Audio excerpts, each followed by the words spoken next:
नमस्कार, भारतीस मराठी तडकामध्ये आपले खूप खूप मनापासून स्वागत आहे। आज आपण बनवतोय खानदेशमध्ये ताकाची कढी कशा पद्धतीने बनवली जाते ते बघणार आहोत। सुरुवात करायची आहे। एक आपल्याला छोटंसं वाटण बनवून घ्यायचं आहे। त्यासाठी मी जवळजवळ 2 ते 3 हिरव्या मिरच्या घेतलेल्या आहेत। ह्या कमी तिखट आहेत। 5 ते 6 मी लसणाच्या पाकळ्या घेतल्या आहेत। अगदी 2 तुकडे मी अद्रकचे तुकडे घेतले, 2 असे, जास्त नाही घेतलंय अद्रक। 1 चमचा भरून जिरं घेतलेलं आहे। पोहे खाण्याचे 2 चमचे असे मी शेंगदाणे घेतलेत, भाजलेले शेंगदाणे घेतलेले आहेत। आता हे आपल्याला छान असं जाडसर असं वाटण करून घ्यायचं आहे। आपल्याला हे बघा, या पद्धतीने आपण हे असं जाडसर वाटून घेतलेलं आहे। हे काढून घेऊया आता आपण एका वाटीत। तुम्हाला मिरची कमी जास्त तुम्ही करू शकता, तुम्ही तुमच्या अंदाजानुसार।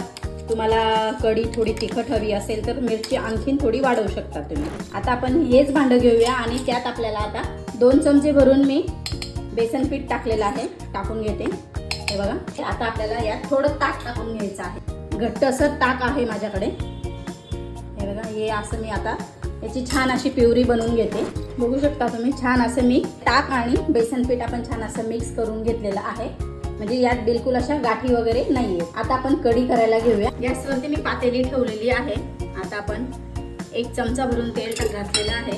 तेल गरम झालंय। आता आपण एक एक करून सर्व वस्तू टाकून घेऊया। म्हणजे आपल्याला तडका द्यायचा आहे छान असा। तेलात आपण टाकून घेऊया कढीपत्ता, थोडंसं जिरं, 1 चमचा भरून आपण मोहरी टाकून घेऊया, थोडासा हिंग टाकायचा आहे।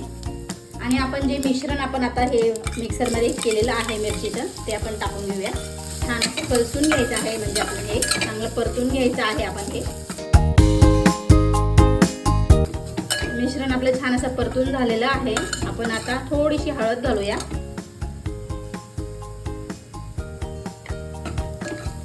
आता आपण हे मिक्सरमध्ये जे मिश्रण तयार केलेलं आहे, बेसन पीठ आणि ताकाचं, हे टाकून घेऊया।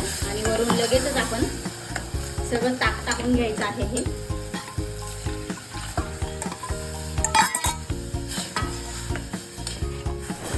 गाठी वगैरे नको पडायला म्हणून आपण कढी एकसारखी हलवत राहायची आहे। कढीला छान अशी उकळी आणून घ्यायची आहे। थोडेसे मी आणखीन पाणी घालते, अर्धा ग्लास भरून मी पाणी घातलेलं आहे। बघू शकता तुम्ही।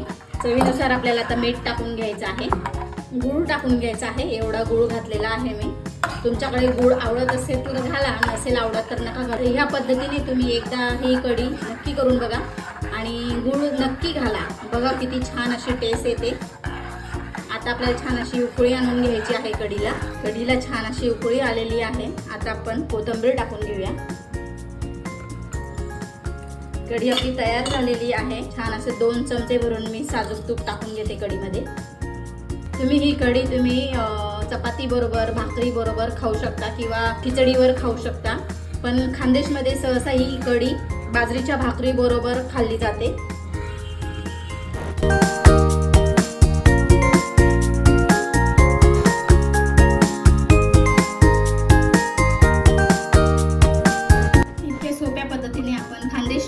ताकाची कढी कशी बनवायची ती बघितलेली आहे।